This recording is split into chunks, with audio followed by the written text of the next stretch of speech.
പെരുന്നാൾ ഒരു ആഘോഷമാണ്. ആഘോഷമെന്ന് പറയുമ്പോൾ പുതുവസ്ത്രങ്ങളും സ്പെഷ്യൽ ഭക്ഷണം മാത്രമല്ല, ആരാധനാബന്ധിതമാണ് ഇസ്ലാമിലെ ആഘോഷം. റസൂൽ സല്ലല്ലാഹു അലൈഹി വസല്ലമ സൂര്യോദയത്തിന് ശേഷമുള്ള സമയത്ത് നമസ്കാരം നിർവഹിക്കുകയും ഖുതുബ നിർവഹിക്കുകയും ഒക്കെ ചെയ്യും വിധം ഈദ്ഗാഹിലുള്ള ഒരു നമസ്കാരം ഈ സമുദായത്തിന് പെരുന്നാളിൻ്റെ ഭാഗമായിട്ടുള്ള ആ ദിവസത്തിൻ്റെ ഒന്നാമത്തെ ആരാധനയായി, ആഘോഷത്തിൻ്റെ സമാരംഭമായി വിശദീകരിച്ചതും പരിചയപ്പെടുത്തിയതുമാണ്. ഈദ്ഗാഹ് ഏറ്റവും പ്രധാനപ്പെട്ട ഒരു സുന്നത്താണ്. നമ്മൾ എല്ലാവരും കുടുംബസമേതം ഈദ്ഗാഹിലേക്ക് എത്തണം.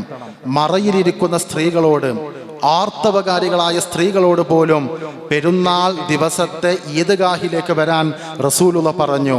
നിസ്കാരമില്ലാത്ത ആളുകൾ നിസ്കാര സമയത്ത് അവിടുന്ന് മാറി നിൽക്കുക, നിസ്കാരം കഴിഞ്ഞിട്ടുള്ള ഖുത്ബക്ക് ഇവരൊക്കെ സംബന്ധിക്കണം എന്ന് റസൂലുള്ള പറഞ്ഞത് കാണാം.